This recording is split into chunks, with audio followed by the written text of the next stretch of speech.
Los bosques de Vendlandia no eran meramente terreno, eran armas.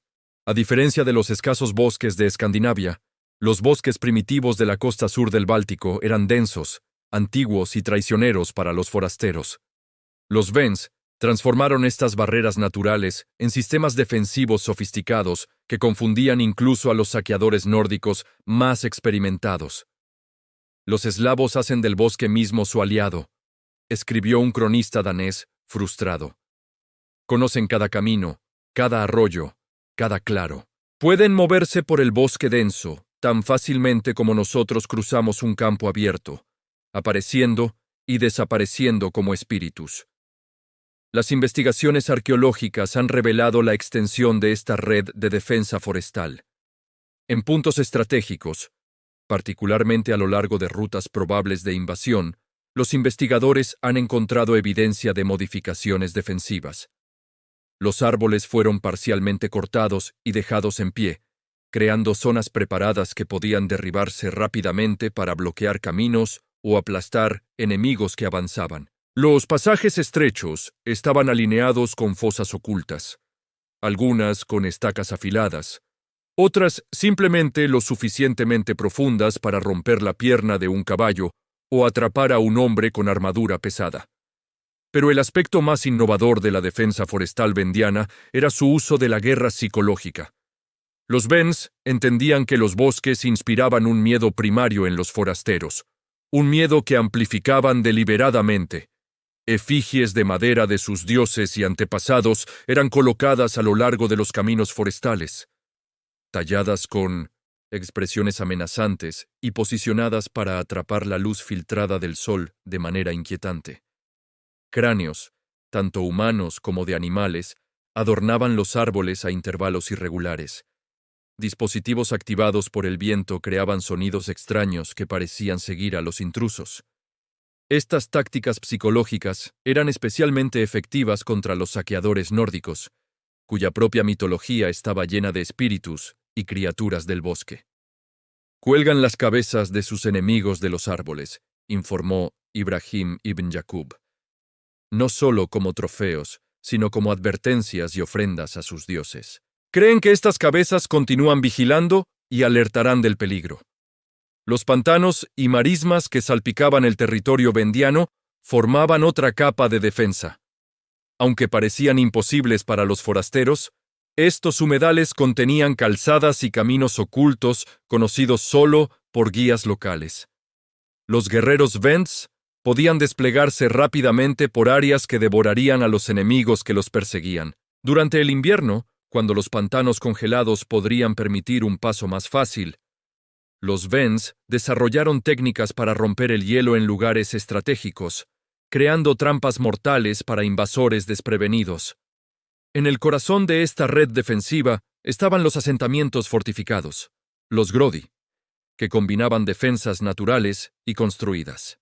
A diferencia de las simples empalizadas de madera de la Europa medieval temprana, estos eran complejos defensivos sofisticados. Las excavaciones arqueológicas en sitios como Radish, Gross Reiden y Baron Lupchin revelan múltiples capas de defensa. El grot típico comenzaba con un terraplén circular u ovalado, rodeado por un foso o zanja húmeda. Detrás se erguía una empalizada de madera, a menudo reforzada con tierra y piedra. La entrada era típicamente un pasaje estrecho y sinuoso que obligaba a los atacantes a exponer sus flancos. Dentro de esta defensa exterior se encontraban torres y plataformas de madera, desde las cuales los arqueros podían llover flechas sobre los atacantes. Sus fortalezas están construidas con tal habilidad, escribió Adam de Bremen, que incluso un pequeño número de defensores puede resistir a una fuerza mucho mayor. Cavan zanjas de gran profundidad, las llenan de agua y construyen muros de madera y tierra tan gruesos que los arietes y máquinas de asedio tienen poco efecto. El genio defensivo de los Vents se extendía al uso del agua. Los asentamientos costeros estaban posicionados para controlar estrechos y desembocaduras de ríos, permitiendo que los barcos Vents se movieran libremente mientras restringían los movimientos navales enemigos. Las vías fluviales interiores fueron modificadas con obstáculos sumergidos y puentes móviles que podían retirarse rápidamente para aislar a las fuerzas invasoras. Quizás lo más fascinante era la integración de las prácticas religiosas de los Vence en su estrategia defensiva. Los bosques sagrados y templos a menudo estaban ubicados en lugares estratégicamente valiosos, sirviendo como centros espirituales y puntos fuertes defensivos. Atacar estos sitios significaba no solo enfrentar a defensores determinados, sino también arriesgar la ira de los dioses eslavos, una barrera psicológica que incluso los saqueadores nórdicos más endurecidos encontraban intimidante. Afirman que sus dioses caminan entre ellos durante la batalla, reportó un cronista sajón. Creen que Svante mismo derribará a cualquiera que profane sus lugares sagrados. Lo más inquietante es cuán a menudo sus enemigos sufren desgracias después de atacar sus templos. Las leyendas sobre los lobos en la guerra vendiana contienen elementos de verdad y mitificación. La evidencia arqueológica confirma que los Vence realmente mantenían lobos. Excavaciones en varios asentamientos han descubierto restos de lobos que muestran signos de cautiverio y cría controlada. No eran animales totalmente domesticados como los perros, sino depredadores semidomesticados, mantenidos con fines específicos. El entrenamiento probablemente comenzaba con cachorros sacados de madrigueras y criados entre humanos. Seleccionados por agresividad y capacidad de entrenamiento, estos lobos eran condicionados para responder a manejadores y señales específicas. A diferencia de los perros de guerra utilizados por otras culturas para atacar enemigos directamente, los lobos Vence servían principalmente como armas psicológicas y centinelas.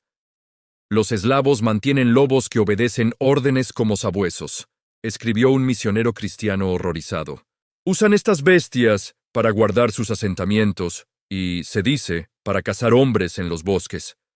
Sus aullidos siembran terror en todos los que los escuchan, pues parece que el bosque mismo se ha llenado de demonios. En batalla, los lobos se mantenían típicamente con correas manejadas por especialistas. Su propósito principal era la intimidación. La vista y el sonido de lobos gruñendo perturbaban tanto a hombres como a caballos. Durante emboscadas en el bosque, los lobos se posicionaban a favor del viento respecto a los enemigos que se aproximaban, permitiendo que su olor alcanzara a los caballos de los saqueadores. El pánico resultante a menudo rompía formaciones antes de que comenzara el combate. Lo que hacía verdaderamente notable al sistema defensivo vendiano era su adaptabilidad. A diferencia de las rígidas estructuras militares jerárquicas de sus enemigos, la defensa vendiana dependía del mando descentralizado y la iniciativa local. Cada asentamiento sabía cómo defenderse y cómo coordinarse con sus vecinos. Los mensajes podían transmitirse a grandes distancias usando hogueras de señalización, patrones de tambor y llamadas de cuerno. Este enfoque descentralizado significaba que incluso si los invasores lograban destruir un asentamiento o derrotar a un grupo tribal, la red defensiva general permanecía intacta. No había una capital que capturar, ni reyes que matar o convertir, que pusiera de rodillas a toda la confederación. No tienen un solo gobernante cuya muerte termine con su resistencia. Se quejaba un frustrado comandante sajón. Corta una cabeza y dos más surgen para continuar la lucha. A finales del siglo IX, los Vence habían transformado su tierra natal en una fortaleza que incluso los temidos vikingos abordaban con cautela. Sus innovaciones defensivas, combinando terreno natural, fortificaciones construidas y guerra psicológica, crearon un sistema que influiría en el pensamiento militar en toda la región durante siglos. Los vikingos, maestros de la guerra ofensiva, se enfrentaron a un genio defensivo que no podían superar ni comprender completamente. En los bosques y pantanos de Vendlandia, la supremacía militar nórdica encontró su límite. ¿Qué habría pasado si los Vence no hubieran resistido a los vikingos? ¿Habría Escandinavia dominado el mundo eslavo? Comparte tus pensamientos en los comentarios, especialmente si tienes herencia eslava. Pero los Vence no se contentaban simplemente con defender, mientras la presión vikinga sobre sus territorios se intensificaba durante el siglo IX. reconocieron que la defensa pasiva por sí sola no garantizaría su supervivencia. Aprovechando las lecciones aprendidas de los saqueadores nórdicos, desarrollaron sus propias capacidades ofensivas que eventualmente llevarían a los guerreros Vends hasta las costas de Dinamarca y más allá. La transformación comenzó con la innovación naval. Los Vends siempre habían sido hábiles constructores de barcos, construyendo embarcaciones adecuadas para los ríos y aguas costeras de su tierra. Ahora estudiaban barcos vikingos capturados, adaptando los diseños nórdicos para crear embarcaciones que combinaban la navegabilidad escandinava con modificaciones adecuadas para las tácticas Vends. Descubrimientos arqueológicos en Ralvik, en la isla de Rügen, han revelado restos de astilleros Vends que datan de mediados del siglo IX. Las embarcaciones construidas allí eran similares a los barcos largos vikingos en diseño básico, pero presentaban varias diferencias cruciales. Eran generalmente más anchas, con calados más superficiales, lo que les permitía navegar por las aguas costeras poco profundas y ríos del territorio Vend. A diferencia de los barcos vikingos, que priorizan la velocidad y la capacidad de transporte para el saqueo, las embarcaciones Vends enfatizan la estabilidad como plataformas para arqueros. Los barcos de los eslavos son más pequeños que los nuestros, escribió un cronista danés, pero se mueven con sorprendente rapidez y pueden entrar en aguas demasiado poco profundas para nuestros barcos. Llevan muchos arqueros cuyas flechas llueven como granizo.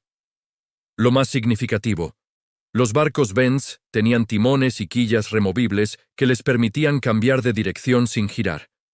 Una ventaja crucial en los canales y ríos estrechos donde se producían muchos enfrentamientos. Esta innovación otorgó a las fuerzas navales Vends una maniobrabilidad sin precedentes en aguas confinadas. Para la década de 860, las flotas Vends realizaban incursiones regulares contra asentamientos daneses a lo largo de la costa báltica.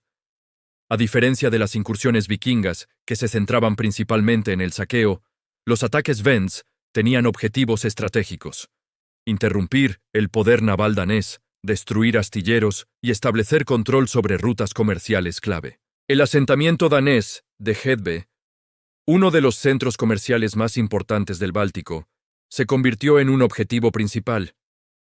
La evidencia arqueológica muestra que la ciudad sufrió varios ataques destructivos durante finales del siglo IX. Las excavaciones han descubierto capas de ceniza y destrucción que contienen flechas Vends y fragmentos de cerámica distintivos, testimonio silencioso de incursiones que los cronistas daneses describen con horror. Los eslavos vinieron en muchas embarcaciones, sus guerreros pintados para la batalla y aullando como lobos, relatan los anales de Fulder. Quemaron los barcos en el puerto, mataron a muchos defensores y se llevaron tanto tesoros como cautivos. Cuando llegaron refuerzos daneses, los eslavos ya habían desaparecido de nuevo en la niebla. El pueblo en llamas está silencioso ahora, el humo aún tibio. Viniste esperando tributo, encontraste venganza. Tus compañeros, 30 guerreros nórdicos endurecidos que habían saqueado desde el norte de Umbrea hasta el Bular, murmuran oraciones a Thor mientras aseguran el Drakkar.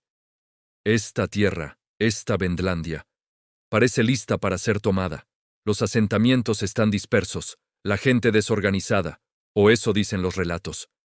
Te prometieron plata, esclavos y gloria por parte de Tujal. El bosque espera, silencioso y vigilante. Señalas a tus hombres. Adelante, hachas y espadas listas. Los árboles los engullen, su dosel bloqueando el débil sol de la mañana. Los únicos sonidos son tus pasos sobre la tierra húmeda y el ocasional tintineo del metal. Algo se siente mal. El bosque está demasiado silencioso. No hay aves, ni animales, solo la niebla que se enrosca alrededor de los troncos antiguos como serpientes. La primera señal llega como un aullido bajo y lamentoso. No es completamente lobo, ni completamente humano, resonando desde algún lugar adelante. Luego otro responde desde atrás. Tu piel se eriza, estos no son lobos ordinarios. ¡Alto!, susurras, levantando la mano. La partida de guerra se congela. El suelo del bosque se mueve bajo un guerrero a tu derecha. Solo tiene tiempo para un grito de sorpresa antes de que la tierra ceda, enviándolo a un pozo oculto.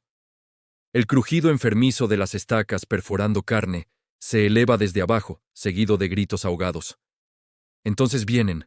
Figuras emergen de la niebla, guerreros altos con caras pintadas en patrones ondulantes de blanco y rojo. Su cabello es salvaje, adornado con huesos y plumas. Algunos llevan pieles de lobo, las cabezas de los animales, aún adheridas, formando capuchas. Se mueven con un silencio sobrenatural, emergiendo detrás de árboles demasiado delgados para ocultar a un hombre. Un cuerno suena profundo y resonante, y de repente el aire se llena de flechas.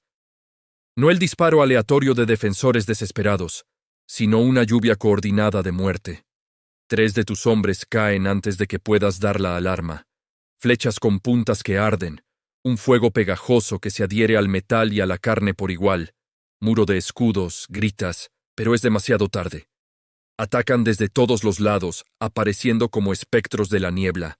Un guerrero enorme da un paso adelante, su rostro oculto por una máscara de madera tallada con rasgos humanos.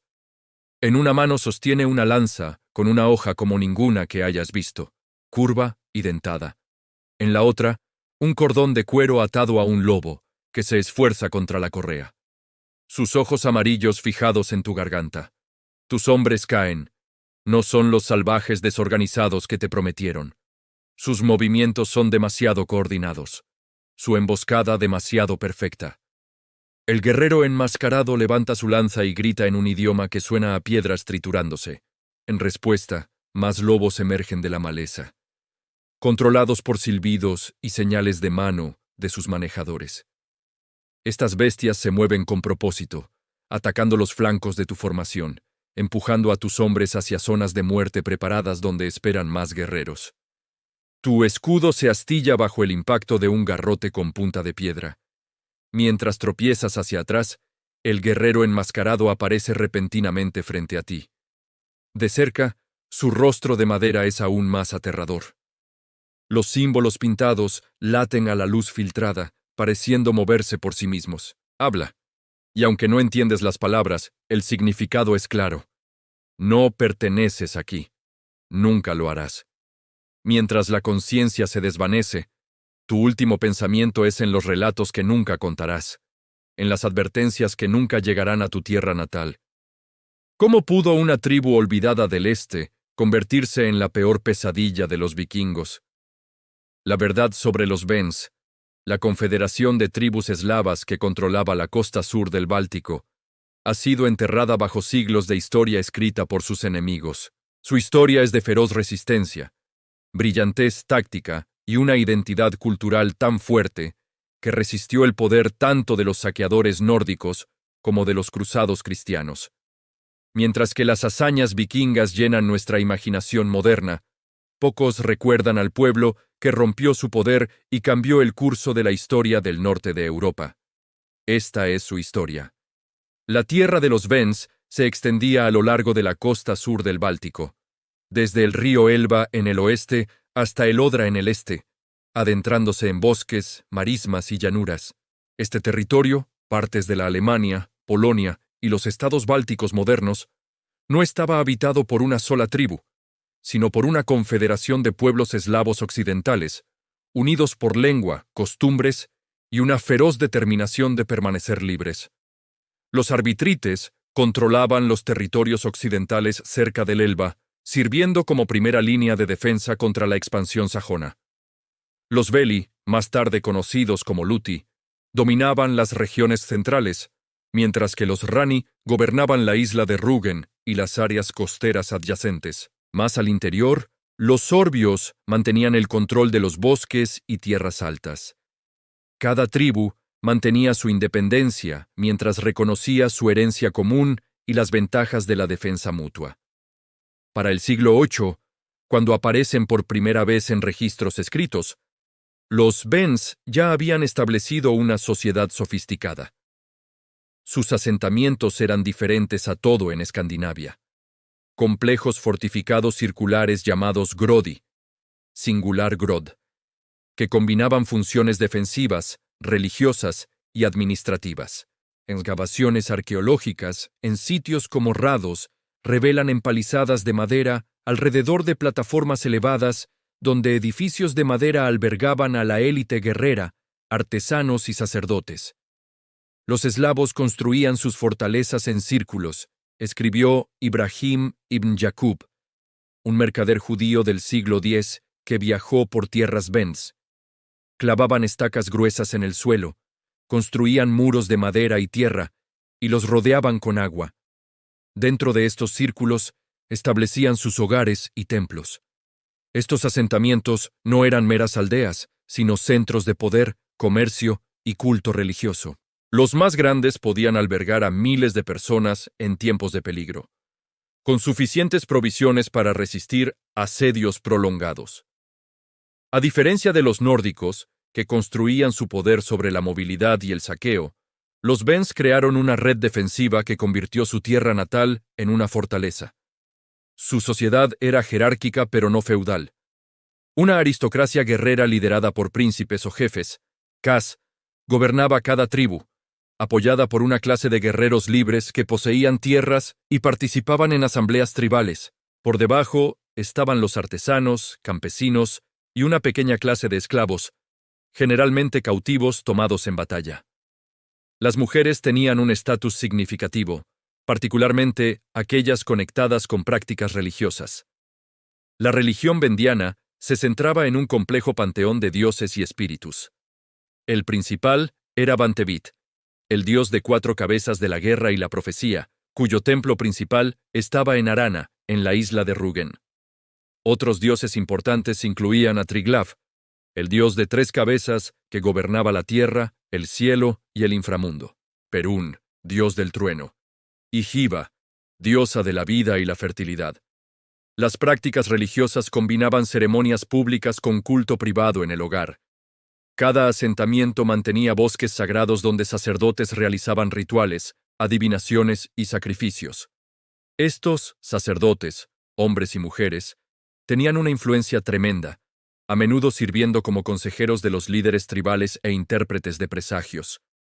Cuando los primeros barcos nórdicos aparecieron en las costas Vens a finales del siglo VIII, los vikingos esperaban encontrar presas fáciles. Lo que encontraron, en cambio, fue una sociedad preparada para la guerra. Las primeras incursiones nórdicas seguían un patrón familiar: ataques rápidos a asentamientos costeros, saqueo de bienes y esclavos, y una retirada rápida antes de que las fuerzas locales pudieran responder. Esta estrategia había resultado devastadora contra los reinos fragmentados de Inglaterra, Irlanda y Francia. Contra los Vens fracasó catastróficamente.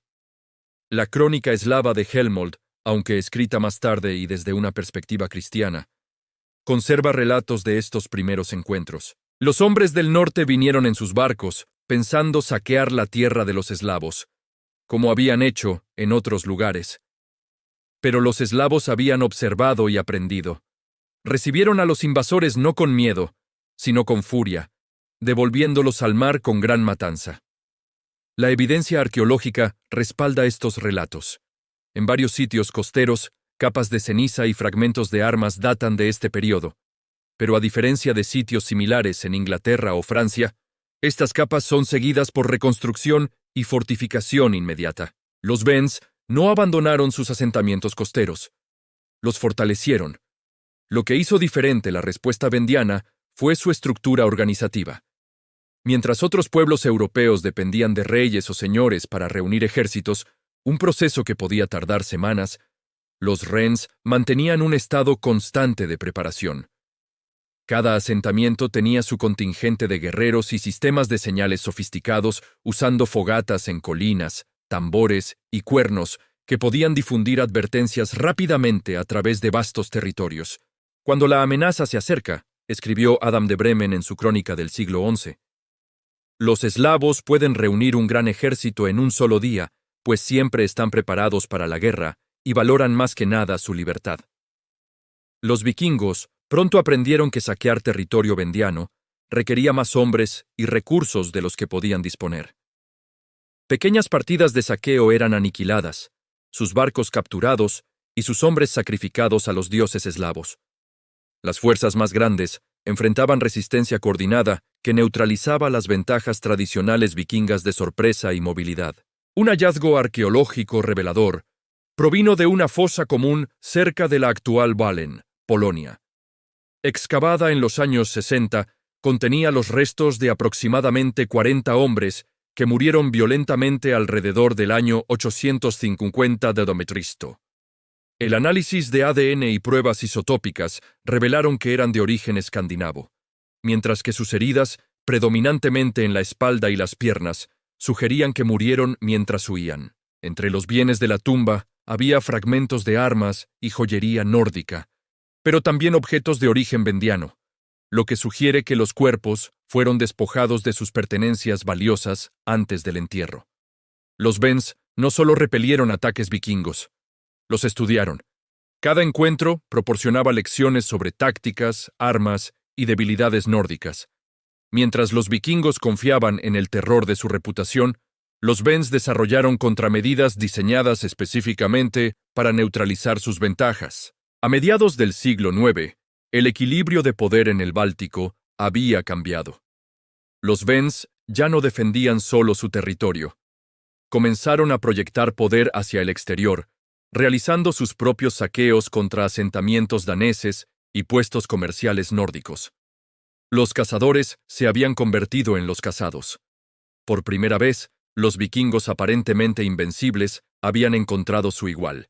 Estas incursiones no eran meramente actos de venganza, sino parte de una estrategia coordinada para asegurar el control sobre el sur del Báltico. Al atacar el poder naval danés, los Vens crearon efectivamente una zona de amortiguamiento que protegía su tierra natal de futuras agresiones vikingas. La isla de Rügen se convirtió en el centro de la estrategia naval vendiana. Su posición, sobresaliendo en el Báltico, como una punta de lanza dirigida a Dinamarca, la hacía ideal para lanzar incursiones contra territorios escandinavos. Los puertos naturales de la isla podían albergar cientos de barcos, mientras que su interior proporcionaba recursos para la construcción naval y provisiones para las partidas de saqueo. Lo más importante, Rügen albergaba el templo de Svante en Arona, el centro religioso de la Confederación Vendiana. Este doble papel como base militar y sitio sagrado otorgaba a Rügen una importancia simbólica y práctica enorme. Los ataques a la isla no eran meramente amenazas militares, sino asaltos al corazón espiritual de la identidad vendiana. La isla que llaman Rügen es el centro de todo mal, escribió Adam de Bremen, reflejando la actitud cristiana hacia esta fortaleza pagana. Es aquí donde se lleva a cabo su adoración más abominable, y desde aquí se lanzan sus incursiones contra tierras cristianas. Para finales del siglo IX, el control vendiano del sur del Báltico estaba casi completo. Sus flotas dominaban las rutas marítimas entre Rügen y las islas danesas, mientras su red de fortificaciones costeras proporcionaba bases seguras para una mayor expansión. Los mercaderes vikingos, que deseaban comerciar a lo largo de la costa sur del Báltico, ahora lo hacían bajo términos vendianos, pagando tributo por un paso seguro. Este dominio naval permitía a los Vens proyectar poder de maneras que habrían sido inimaginables un siglo antes. Mercenarios vendianos comenzaron a aparecer en los ejércitos de varias potencias europeas, trayendo consigo sus estilos de lucha y equipamiento distintivos. Comerciantes vendianos establecieron puestos tan lejanos como las Islas Británicas y el Mediterráneo.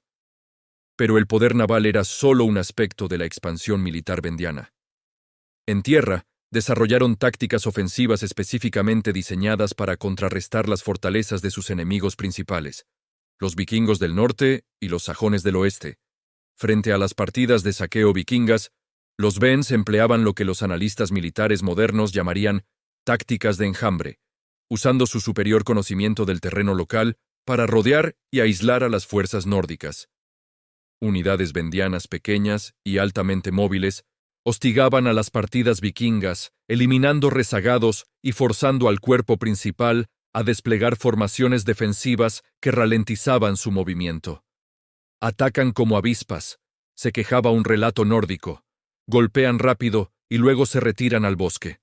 Cuando los perseguimos, nos conducen a emboscadas donde más de los suyos nos esperan con arcos y lanzas.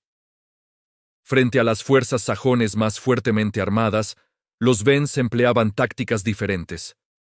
Los ejércitos sajones generalmente se movían lentamente, cargados por trenes de suministros y armaduras. Los Wends explotaban esta falta de movilidad evitando el enfrentamiento directo, atacando líneas de suministro y destacamentos aislados. Cuando se veían forzados a batallas abiertas, utilizaban su superioridad en arquería para desgastar a las fuerzas sajones antes de cerrar en combate cuerpo a cuerpo. La evidencia arqueológica de campos de batalla revela la efectividad de estas tácticas. Las excavaciones en varios sitios de conflicto del siglo IX muestran patrones distintivos de distribución de flechas, sugiriendo descargas coordinadas diseñadas para crear huecos en las formaciones enemigas. La posición de los restos vendianos y sajones indica que las fuerzas vendianas mantenían movilidad durante los enfrentamientos, mientras sus oponentes permanecían fijos en posiciones defensivas. Las armas y armaduras de los guerreros vendianos reflejaban su enfoque táctico. A diferencia de sus vecinos sajones fuertemente armados o los saqueadores vikingos orientados al choque, los guerreros vendianos priorizaban la movilidad y el combate a distancia. El equipamiento típico incluía un arco compuesto, varias jabalinas ligeras, una espada o hacha de un solo filo para el combate cercano, y un pequeño escudo redondo. La armadura se limitaba típicamente a un jubón de cuero, a veces reforzado con pequeñas placas metálicas, y un casco abierto que no restringía la visión ni el oído. Este equipo más ligero permitía a los guerreros vendianos moverse rápidamente a través de terrenos difíciles y mantener la efectividad en combate durante campañas prolongadas. También significaba que las fuerzas vendianas podían levantarse y equiparse más rápido y a menor costo que los ejércitos enemigos. Sus guerreros parecen ligeramente armados, observó un cronista sajón. Pero no confundas esto con debilidad. Se mueven con gran rapidez por bosques y pantanos donde nuestros caballeros no pueden seguirlos, y sus flechas encuentran los huecos en las mejores armaduras. La verdadera fuerza de las operaciones ofensivas vendianas no residía solo en sus armas o tácticas, sino en su coordinación estratégica. A diferencia de las incursiones oportunistas de los vikingos o las campañas lentas de los ejércitos sajones, las acciones militares vendianas seguían objetivos estratégicos coherentes. Controlar rutas comerciales clave, asegurar territorios de amortiguamiento y aislar fortalezas enemigas. Esta sofisticación estratégica desconcertaba a sus enemigos, quienes a menudo no lograban reconocer los patrones en lo que parecía ser raids y escaramuzas aleatorias. Cuando la estrategia más amplia se hacía evidente, los Wends ya habían logrado sus objetivos y consolidado sus ganancias. «Están inquietantemente organizados», escribió un frustrado príncipe danés. Lo que parece ser incursiones separadas por diferentes tribus se revela con el tiempo como partes de un diseño mayor. Para cuando entendemos su propósito, es demasiado tarde para impedirlo. La combinación de poder naval, tácticas innovadoras y coordinación estratégica transformó a los Wends de sobrevivientes defensivos a potencias regionales. A principios del siglo X, controlaban un territorio que se extendía desde el Elba hasta más allá del Odra. Dominaban las rutas marítimas del sur del Báltico y representaban una amenaza seria para los intereses escandinavos y sajones en la región.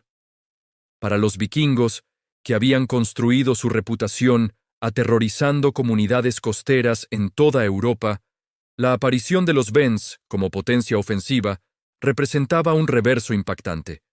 Los saqueadores se habían convertido en saqueados, los depredadores ahora eran presa. Este reverso tendría profundas implicaciones para el futuro del poder vikingo en el Báltico y más allá. Los Wends no solo habían sobrevivido a la agresión vikinga, habían aprendido de ella, se habían adaptado y finalmente la habían devuelto a sus originadores. Al hacerlo, cambiaron el equilibrio de poder en el norte de Europa y escribieron un capítulo de resistencia que merece mayor reconocimiento en la historia de la era vikinga.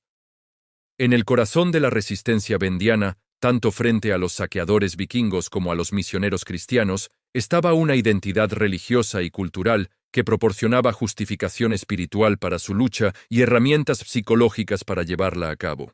La religión vendiana no era simplemente un conjunto de creencias, sino un sistema sofisticado que impregnaba cada aspecto de la sociedad, incluida la guerra. A diferencia de los panteones jerárquicos de sus vecinos, la religión vendiana se centraba en una compleja relación entre humanos, naturaleza y una multitud de espíritus y deidades. Esta cosmovisión animista veía la presencia divina en bosques, ríos, tormentas y animales, haciendo que toda su tierra natal fuera un espacio sagrado digno de defender hasta la muerte. En la cúspide de su panteón estaban varias deidades principales, cada una asociada con diferentes tribus y territorios. Svantevit, el dios de 4 cabezas de la guerra y la profecía, ocupaba la primacía entre los Rani de Rügen.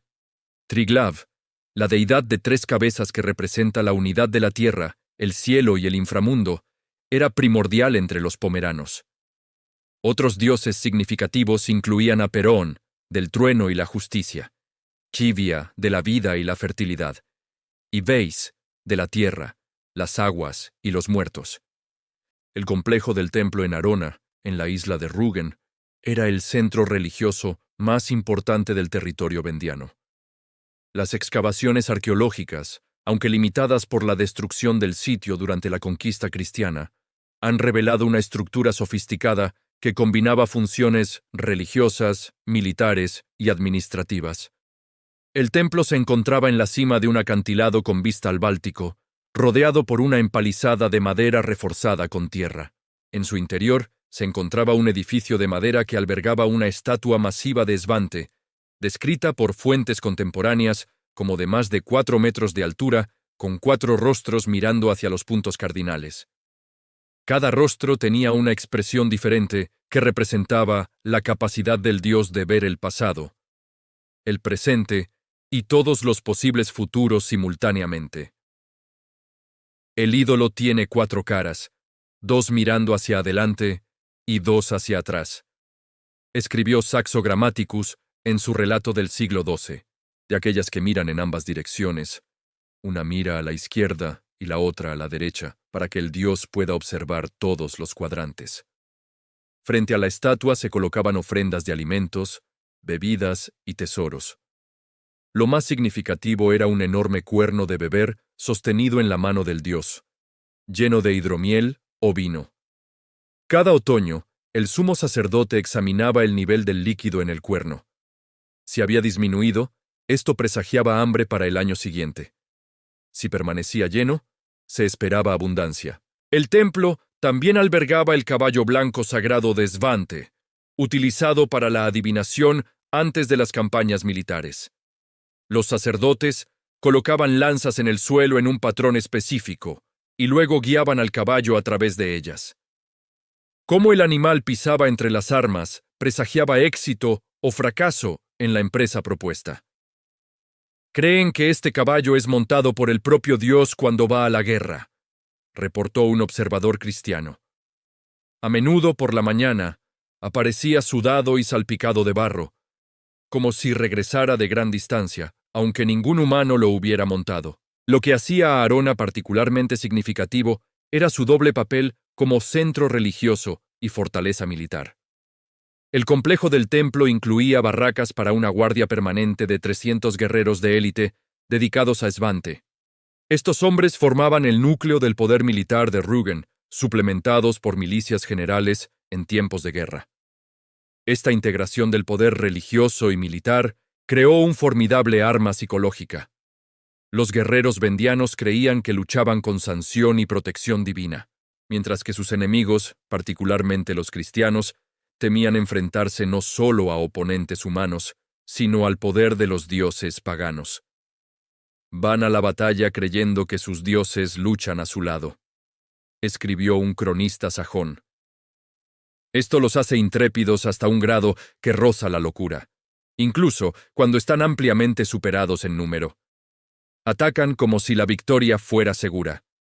Más allá de los templos principales, La práctica religiosa vendiana se extendía a la vida cotidiana y la guerra a través de un complejo sistema de rituales, tabúes y prácticas de adivinación. Antes de las batallas, los guerreros se sometían a rituales de purificación, recibían bendiciones de los sacerdotes y llevaban talismanes que se creía proporcionaban protección. Las armas capturadas eran matadas ritualmente doblándolas o rompiéndolas antes de ofrecerlas a los dioses, mientras que porciones del botín se dedicaban a los tesoros del templo. Lo más inquietante para los observadores cristianos eran las prácticas de sacrificio vendianas. Aunque el sacrificio humano era relativamente raro, reservado para crisis o victorias importantes, los sacrificios animales eran comunes. Particularmente significativo era el sacrificio ritual de líderes enemigos capturados, cuyas muertes se consideraban tanto ofrendas a los dioses como demostraciones del poder vendiano.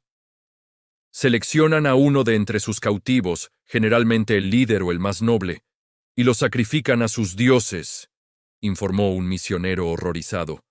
La manera de este sacrificio es demasiado terrible para describirla en detalle, pero implica desmembrar a la víctima mientras aún vive, ofreciendo cada parte a diferentes deidades. El impacto psicológico de estas prácticas religiosas sobre sus enemigos no puede ser subestimado.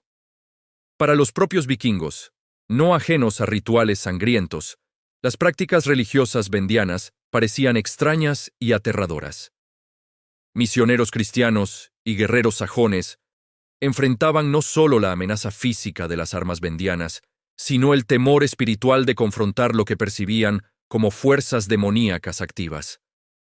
Esta guerra psicológica se extendía al campo de batalla mediante el uso de sonido, simbolismo y estados alterados de conciencia. Los guerreros vendianos se pintaban el cuerpo con símbolos de sus dioses y animales totémicos. Antes de la batalla, muchos consumían preparaciones de hierbas y hongos que inducían estados similares a los berserkers, una práctica que los protegía del miedo y hacía que su comportamiento en combate fuera impredecible y aterrador.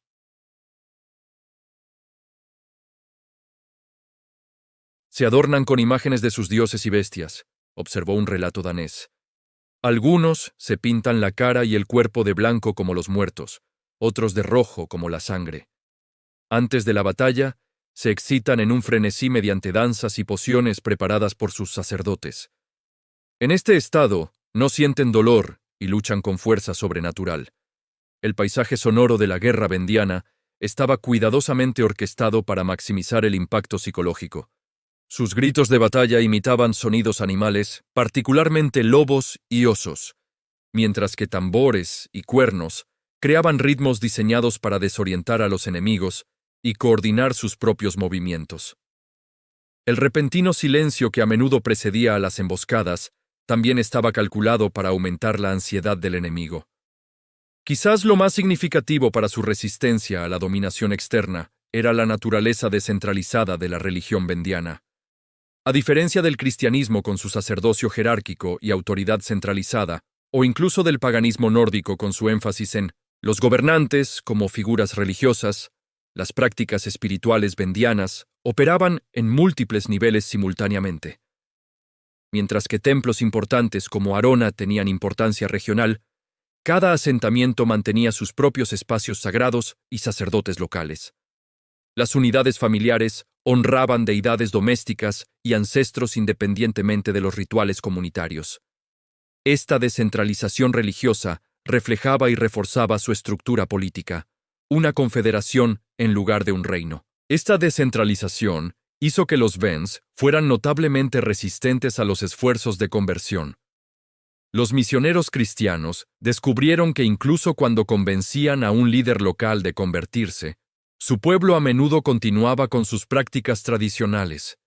Sin un rey cuya conversión pudiera imponerse a sus súbditos, la cristianización requería convertir a los Kumo de familia en familia, aldea por aldea, una tarea casi imposible contra una resistencia decidida. Otros paganos pueden ser llevados a Cristo convirtiendo a sus reyes, lamentaba un informe misionero, pero entre los eslavos, cada hombre se considera rey en asuntos de fe. Conviertes a 1 y 100 permanecen firmes en sus errores. La dimensión religiosa de la resistencia vendiana explica mucho sobre su efectividad tanto contra los saqueadores vikingos como contra los misioneros cristianos. Sus guerreros no luchaban únicamente por tierras o botín, sino en defensa de un paisaje sagrado habitado por sus dioses. Sus éxitos militares reforzaban su creencia en el favor divino, creando un ciclo autorreforzante de resistencia y convicción religiosa. Para los propios vikingos, motivados por una compleja mezcla de factores económicos, políticos y religiosos, encontrarse con un enemigo igualmente motivado por creencias espirituales, pero con prácticas totalmente diferentes, generaba un desafío psicológico único. Los saqueadores nórdicos, que poco temían a los oponentes humanos, se encontraban vacilando ante los poderes espirituales desconocidos de los bosques y templos vendianos. Como dice una saga nórdica, incluso los guerreros más valientes sentían fallar su coraje cuando los sacerdotes vendianos comenzaban sus cánticos y sus lobos aullaban en respuesta. Porque parecía que el bosque mismo había tomado partido. ¿Y qué hombre puede luchar contra la propia tierra? Los cimientos religiosos de la resistencia vendiana eventualmente demostrarían ser tanto su mayor fortaleza como su vulnerabilidad final. La misma convicción espiritual que les permitió resistir las incursiones vikingas haría más tarde que el compromiso con los poderes cristianos fuera difícil, conduciendo finalmente a la cruzada vendiana. Pero durante casi 3 siglos, sus prácticas religiosas proporcionaron el marco psicológico que permitió a una confederación de tribus resistir el poder tanto de saqueadores nórdicos como de reinos cristianos. En el choque entre la expansión vikinga y la resistencia vendiana, no vemos meramente un concurso militar, sino una colisión entre cosmovisiones fundamentalmente diferentes, cada uno convencido de su rectitud espiritual, cada uno dispuesto a luchar hasta la muerte por sus dioses y su forma de vida. El ascenso del poder vendiano a lo largo del sur del Báltico coincidió con y contribuyó a cambios significativos en la sociedad escandinava. A medida que avanzaba el siglo X, la era de saqueos vikingos sin restricciones comenzó a declinar, reemplazada por reinos más centralizados y esfuerzos de cristianización. Aunque muchos factores contribuyeron a esta transformación, la resistencia vendiana jugó un papel crucial, pero a menudo pasado por alto. El impacto económico del control vendiano sobre las rutas comerciales del sur del Báltico golpeó el corazón de la prosperidad vikinga. Para mediados del siglo X, los Vens controlaban efectivamente el acceso a las ricas redes comerciales de Europa del Este y del Imperio bizantino. Los mercaderes vikingos todavía podían participar en este comercio, pero ahora bajo condiciones vendianas, pagando peajes, aceptando restricciones y operando desde posiciones de poder disminuido. La evidencia arqueológica de centros comerciales como Vololan, a veces identificada con la semilegendaria Jomsborg, revela este cambio en el equilibrio de poder. Las excavaciones muestran una transformación de un asentamiento predominantemente escandinavo en el siglo IX a uno dominado por la cultura eslava a mediados del siglo X, aunque aún participando en el comercio internacional. La cultura material refleja una fusión de estilos e influencias, pero con elementos vendianos cada vez más predominantes. El mercado de Volín reúne mercaderes de todas las tierras, escribió Ibrahim Ivan Yakub. Pero son los eslavos quienes establecen los términos del comercio y recaudan tributos de los barcos que entran en sus aguas. Esta presión económica coincidió con y aceleró los cambios políticos dentro de Escandinavia misma. La temprana era vikinga se caracterizó por numerosos pequeños reinos y jefaturas compitiendo por recursos y prestigio. Para finales del siglo X, estaban surgiendo reinos más grandes y centralizados en Dinamarca, Noruega y Suecia. Estos nuevos estados necesitaban establecer control sobre sus guerreros y redirigir sus energías de los saqueos independientes hacia la guerra sancionada por el Estado y la tributación.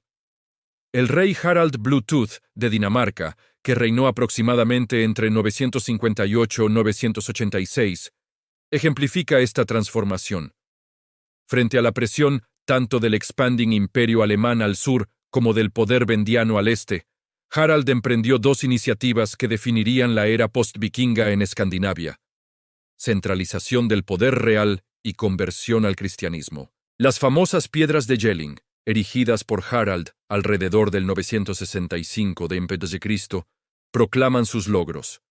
Harald, rey, ordenó que estos monumentos se hicieran en memoria de Gorm, su padre, y en memoria de Tira, su madre, que Harald ganó para sí toda Dinamarca y Noruega y convirtió a los daneses al cristianismo.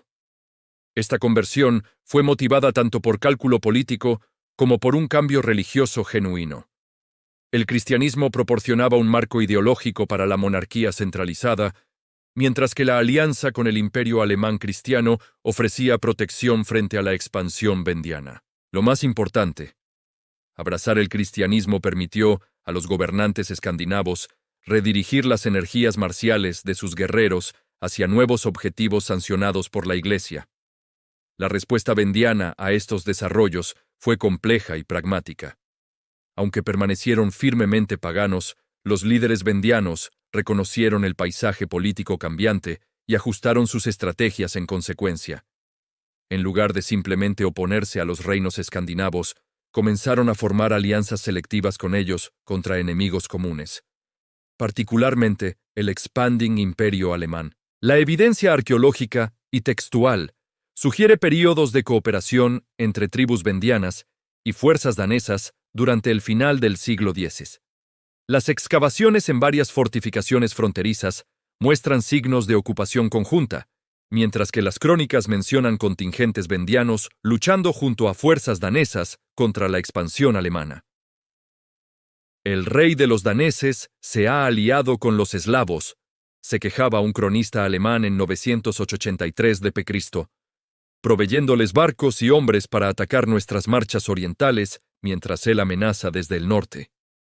Estas alianzas tácticas nunca representaron una integración verdadera ni asimilación cultural. Los Wends mantuvieron su identidad distinta, prácticas religiosas e integridad territorial, incluso mientras cooperaban con sus antiguos enemigos. Cuando las circunstancias cambiaban, volvían fácilmente a la oposición y al saqueo. Este patrón de alianza pragmática y oposición caracteriza las relaciones vendianas con las potencias escandinavas a lo largo del final del siglo X y principios del XI. En lugar de enemistad rígida, vemos un compromiso calculado basado en dinámicas de poder cambiantes y amenazas inmediatas. El ejemplo más dramático de esta compleja relación fue la Gran Revuelta Eslava de 983.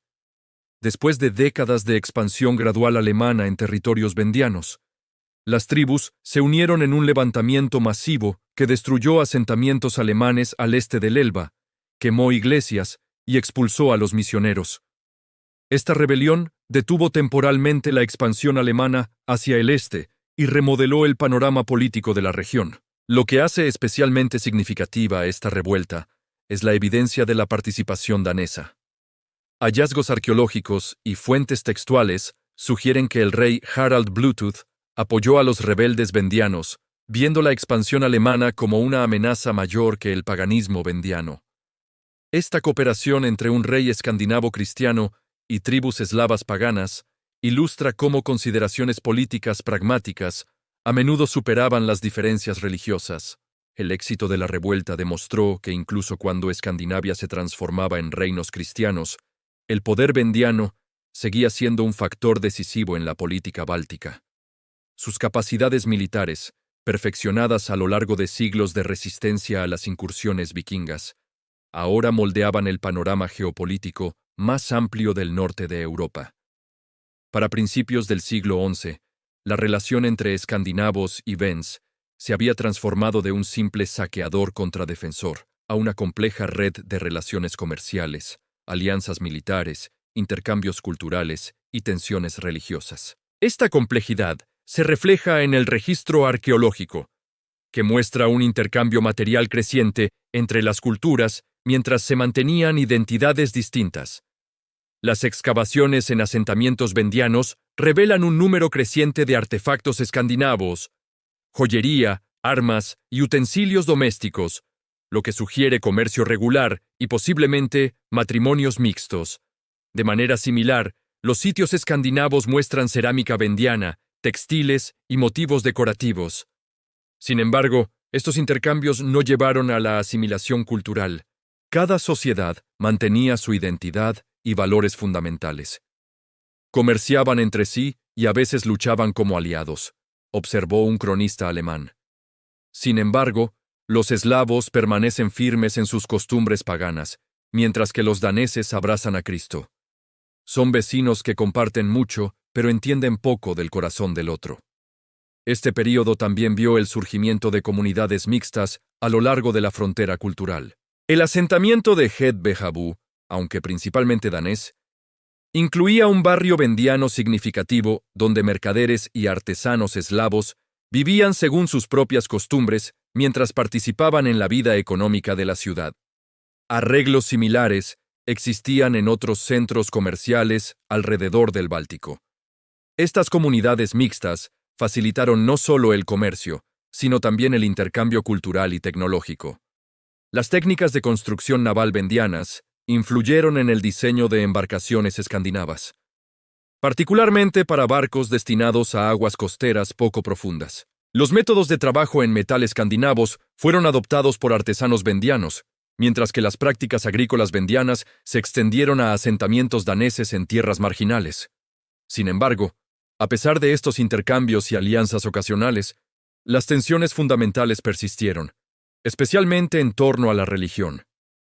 A medida que los reinos escandinavos se cristianizaban oficialmente, la presión sobre los Vens para abandonar sus creencias tradicionales aumentó y los misioneros cristianos, ahora apoyados por el poder de los reyes escandinavos, intensificaron sus esfuerzos para convertir a las tribus eslavas.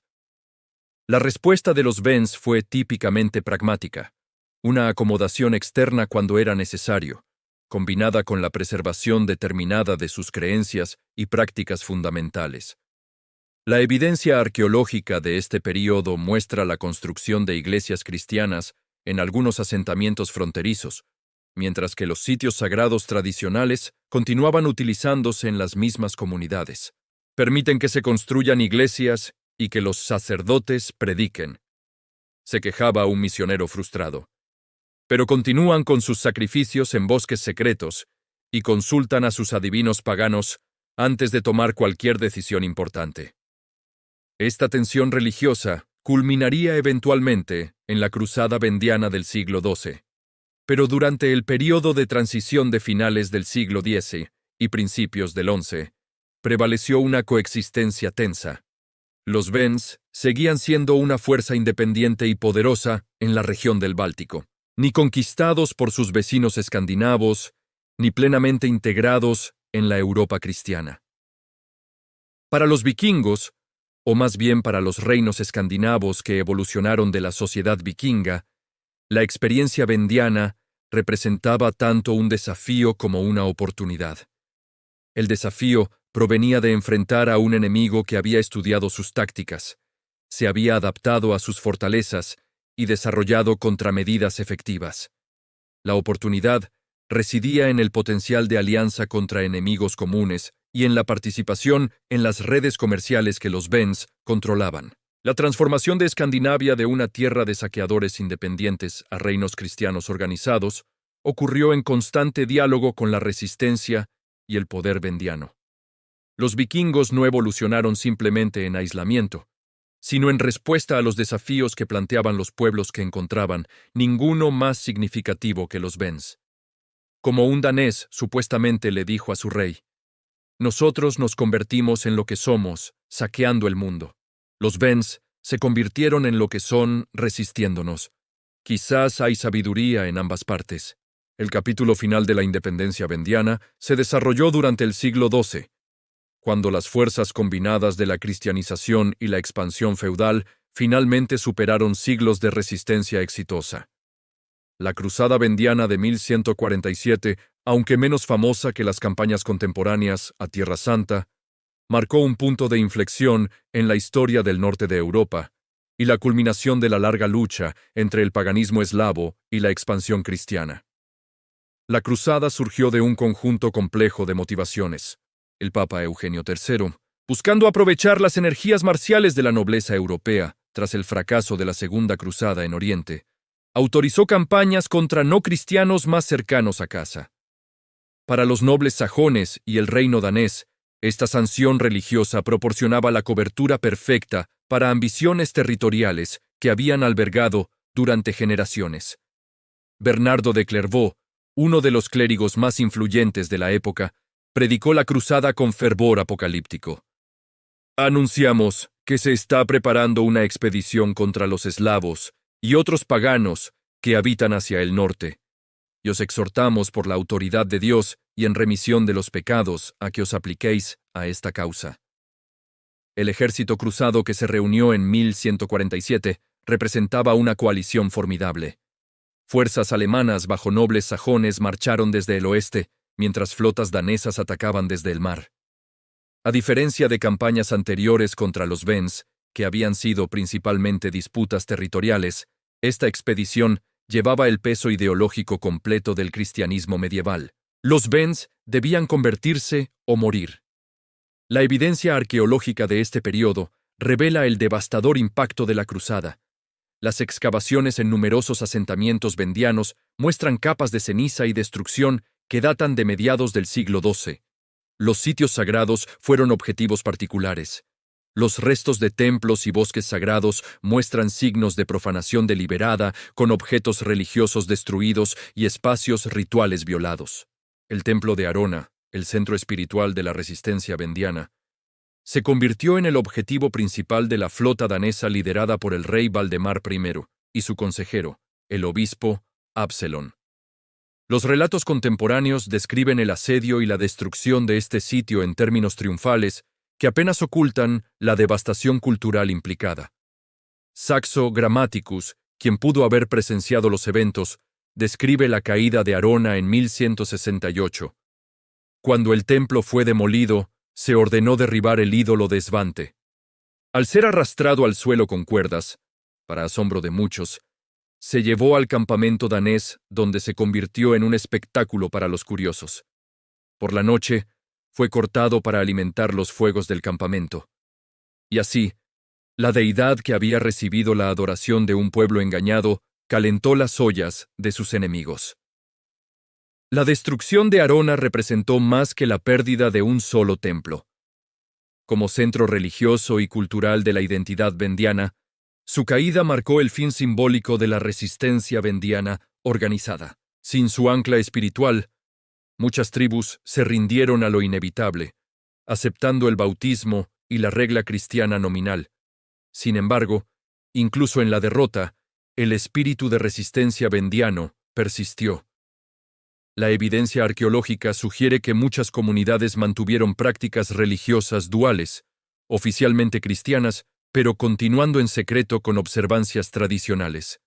Las excavaciones en varios sitios han descubierto iglesias cristianas construidas directamente sobre bosques sagrados, con evidencia de ofrendas paganas continuadas de manera subrepticia en los mismos lugares. Van a la iglesia y reciben el bautismo, se quejaba un sacerdote alemán en 1170. Pero continúan haciendo ofrendas a árboles y manantiales cuando creen que ningún ojo cristiano los observa. Hablan nuestras oraciones con los labios mientras sus corazones permanecen con sus antiguos dioses. Las consecuencias políticas de la cruzada vendiana remodelaron el norte de Europa. Los territorios vendianos fueron gradualmente absorbidos por principados alemanes y el reino danés. Las tribus, que una vez fueron independientes, se convirtieron en pueblos sujetos. Sus tierras se redistribuyeron a nobles y monasterios cristianos. La colonización alemana se intensificó, trayendo nuevos colonos que transformaron el carácter demográfico y lingüístico de la región. Para 1200, la entidad política conocida como Wendland había dejado de existir. La confederación tribal que había resistido exitosamente los saqueos vikingos y la expansión cristiana anterior había sido fragmentada, conquistada e incrementando a sí mismo asimilada. Sin embargo, Esta derrota militar y política no representó la completa desaparición de la cultura e identidad vendiana. En los siglos siguientes, elementos del idioma, costumbres y folclore vendiano persistieron entre las poblaciones rurales, particularmente en áreas remotas. Los nombres de lugares a lo largo del noreste de Alemania y partes de Polonia preservan orígenes vendianos, testimonio silencioso del pueblo que una vez dominó la región. En algunas comunidades aisladas, particularmente en la región del Spreewald, la identidad vendiana, luego llamada Sorbia, sobrevivió hasta la era moderna. Los descubrimientos arqueológicos continúan revelando la sofisticación y resiliencia de la civilización vendiana. Las excavaciones en sitios como Grossreiden han descubierto evidencia de artesanía avanzada, conexiones comerciales internacionales y organización social compleja que desafían las caracterizaciones anteriores de los Wends como tribus primitivas. La cultura material recuperada de estos sitios, cerámica intrincadamente decorada, joyería finamente elaborada, armas sofisticadas, habla de una sociedad mucho más desarrollada de lo que reconocían los cronistas cristianos. Particularmente llamativas son las representaciones artísticas de sus deidades y escenas mitológicas, que revelan una rica tradición simbólica casi borrada por la conquista cristiana. Su artesanía muestra habilidad igual a cualquiera en Europa, señaló un arqueólogo que estudió artefactos vendianos. Su arte religioso, en particular, exhibe una complejidad simbólica y sofisticación estética que contradice la narrativa pagana primitiva de los cronistas medievales. Quizás el legado más duradero de los Wends radica en cómo moldearon a las sociedades que eventualmente los conquistaron. Las innovaciones militares desarrolladas para contrarrestar las tácticas vendianas influenciaron la organización militar alemana y danesa durante generaciones. Elementos arquitectónicos de las fortificaciones vendianas se incorporaron a los castillos medievales en toda la región. Las técnicas agrícolas, adaptadas a los suelos y climas desafiantes de los territorios vendianos, se convirtieron en prácticas estándar entre los colonos alemanes. Incluso en la religión, la influencia persistió. Muchas festividades y observancias cristianas en la región incorporaron elementos de prácticas vendianas disfrazadas como tradición cristiana. Los santos reemplazaron a los dioses paganos en sitios sagrados, mientras que celebraciones estacionales tradicionales fueron reimaginadas como días festivos cristianos. La Iglesia encontró más fácil redirigir su devoción que eliminarla completamente, observó un obispo del siglo XIII. Su apego a los lugares y tiempos sagrados es demasiado profundo para que la simple prohibición lo supere. Para los vikingos, o más bien para los reinos escandinavos que evolucionaron de la sociedad vikinga, para cuando las fuerzas danesas la conquista final capturaron de los Arona, Wends representó la sociedad una victoria escandinava completa. se había transformado más allá de lo reconocible respecto a los saqueadores que habían encontrado la resistencia vendiana siglos antes. La era vikinga había terminado, reemplazada por reinos cristianos integrados en las estructuras feudales europeas. La cultura marítima de saqueos que había definido a los nórdicos se había canalizado hacia la guerra y el comercio sancionados por el Estado. Al conquistar a sus antiguos enemigos, los escandinavos completaron su propia transformación desde la identidad misma que los Wends habían resistido inicialmente. Esta ironía histórica subraya la compleja relación entre estos pueblos. Los Wends no solo habían resistido la expansión vikinga, sino que habían influido en su evolución. Sus estrategias defensivas exitosas habían obligado a los líderes nórdicos a desarrollar enfoques militares más organizados. Su control de las rutas comerciales había impulsado a las sociedades escandinavas hacia sistemas económicos más estructurados. Su obstinado paganismo había acelerado la cristianización escandinava como respuesta contraria. Al final, la historia de los Wends y los vikingos representa no simplemente un conflicto, sino una transformación mutua. Dos culturas que se definieron en parte a través de su oposición mutua, pero que en última instancia se influenciaron de manera profunda y duradera. Los bosques y las costas del sur del Báltico aún guardan muchos secretos de esta relación. La investigación arqueológica continúa descubriendo nuevas pruebas, tanto de conflicto como de conexión entre estos pueblos. Lo que emerge es una comprensión más matizada de un capítulo crucial en la historia europea.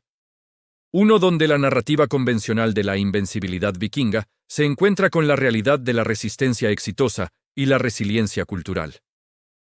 Volvemos al bosque brumoso del Báltico, donde comenzó nuestra historia. El suelo todavía está húmedo por el rocío de la mañana, el aire cargado con el aroma de pino y sal. Pero ahora vemos este paisaje con otros ojos, no como un territorio extraño a conquistar, sino como una patria defendida ferozmente a través de generaciones de lucha. Los Vens representan uno de los movimientos de resistencia más exitosos de la historia. Una confederación de tribus que mantuvo su independencia, cultura y prácticas religiosas frente a adversidades abrumadoras durante siglos. Su historia desafía nuestra comprensión convencional de la era vikinga, recordándonos que la historia nunca es tan simple como conquistadores y conquistados. Lo que hizo que la resistencia vendiana fuera tan efectiva no fue únicamente su destreza militar, sino su resiliencia cultural. Adaptaron las tácticas vikingas manteniendo su identidad distintiva. Participaron en redes comerciales internacionales sin ceder su autonomía. Formaron alianzas pragmáticas cuando fue necesario, sin comprometer sus valores fundamentales. Esta resiliencia cultural se manifestó en su estructura política descentralizada, una confederación en lugar de un reino. Cuando los saqueadores vikingos o los misioneros cristianos lograban convertir o derrotar a un líder tribal, otros continuaban la resistencia. No había capital que capturar, ni rey cuya rendición pusiera fin al conflicto. Esta resiliencia distribuida resultó notablemente efectiva contra oponentes jerárquicos. Sus prácticas religiosas reforzaban esta resistencia al sacralizar el paisaje mismo. Cada bosque, río y colina tenía un significado espiritual, creando una patria digna de defender hasta la muerte. Sus dioses no eran figuras distantes, sino fuerzas presentes encarnadas en el mundo natural que los rodeaba. Esta cosmovisión religiosa hacía casi imposible comprometerse con los misioneros cristianos. Rendirse significaba no solo sumisión política, sino devastación espiritual. El registro arqueológico continúa revelando la sofisticación de la sociedad vendiana. Sus asentamientos no eran aldeas primitivas, sino centros complejos que combinaban funciones defensivas, religiosas y económicas. Su artesanía en cerámica, trabajo en metal, textiles y talla en madera demuestra habilidad técnica y sensibilidad artística comparable a sus contemporáneos.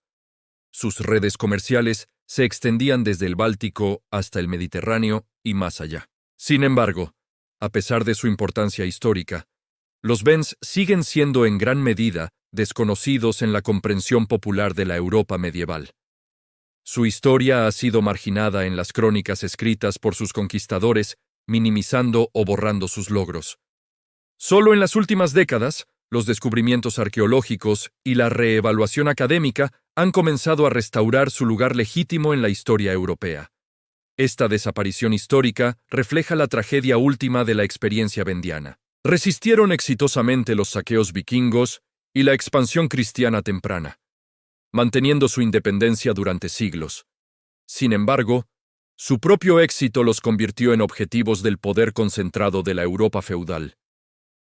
La cruzada vendiana trajo contra ellos todo el poder militar e ideológico de la cristiandad medieval, una fuerza que finalmente superó incluso su notable resiliencia. Las huellas físicas de la civilización vendiana, sus templos, fortalezas y asentamientos, fueron sistemáticamente destruidos o reutilizados por sus conquistadores.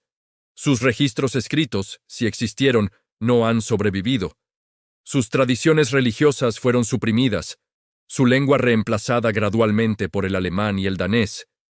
Lo que queda son fragmentos arqueológicos, nombres de lugares y relatos escritos por sus enemigos. Sin embargo, algo del espíritu vendiano persistió en los bosques y pantanos remotos. Elementos de su cultura e identidad sobrevivieron durante generaciones. Sus descendientes, particularmente los modernos sorbios, mantienen tradiciones distintivas que evocan su herencia ancestral. Su resistencia a la asimilación continúa inspirando a quienes valoran la diversidad cultural y los derechos indígenas. Para los vikingos, la experiencia vendiana representó un desafío crucial para su expansión y un catalizador para su transformación. Los saqueadores, que habían aterrorizado las costas europeas, se encontraron en los Vens con un oponente que estudió sus tácticas, se adaptó a sus fortalezas y desarrolló contramedidas efectivas. Esta resistencia contribuyó a la evolución de la sociedad escandinava, de culturas de saqueo descentralizadas a reinos cristianos organizados. La relación histórica entre vikingos y Vens nos recuerda que el intercambio cultural ocurre incluso, quizás especialmente, en contextos de conflicto. Cada sociedad tomó elementos de la otra, se adaptó a los desafíos de la otra, y en última instancia, se transformó en respuesta a su interacción continua. Lo que comenzó como simple enfrentamiento de saqueador contra defensor, evolucionó hacia una compleja red de comercio, alianzas, tensiones religiosas e influencia mutua. Quizás, la lección más importante de la historia vendiana sea el poder de la resiliencia cultural frente a fuerzas aparentemente abrumadoras. Durante siglos, esta confederación de tribus mantuvo su independencia e identidad frente a las amenazas duales de los saqueadores vikingos y la expansión cristiana. Su derrota eventual no se debió a una debilidad inherente, sino al poder concentrado de una cruzada específicamente dirigida a su destrucción. Al abandonar el bosque brumoso del Báltico, donde comenzó nuestra historia, llevamos con nosotros una comprensión más profunda de este capítulo olvidado en la historia europea. Los Vens pueden haber sido conquistados, sus templos destruidos, sus dioses oficialmente abandonados, pero su legado perdura en el paisaje que defendieron, en los descubrimientos arqueológicos que continúan revelando sus logros y en nuestro creciente reconocimiento de su importancia histórica. Quizás el enemigo más temible no sea aquel contra el que luchas, sino aquel que sobrevive sin que jamás lo entiendas realmente. Los Vens permanecen en muchos aspectos como ese oponente enigmático. Un pueblo que resistió exitosamente el poder vikingo durante siglos y aún sigue siendo una figura sombría en nuestra conciencia histórica. A medida que la arqueología continúa desenterrando su historia, ganamos no solo conocimiento de un pueblo olvidado, sino también comprensión de las complejas interacciones que moldearon la Europa medieval. Los bosques del sur del Báltico aún guardan muchos secretos. En el juego de la niebla entre árboles antiguos, en el susurro de las olas a lo largo de la orilla, permanecen los ecos del pasado vendiano para quienes escuchan. Su historia de resistencia, resiliencia y transformación final merece ser recordada no como una nota al pie de la historia vikinga, sino como un capítulo crucial en la formación de Europa. ¿Conocías a los Vens antes de esto? ¿Qué parte te sorprendió más? Haznos saber. Tus ideas guían lo que exploramos a continuación. Deja un comentario abajo. ¿Qué otros pueblos olvidados merecen ser recordados? ¿Y cuántos más fantasmas aún rondan la memoria vikinga?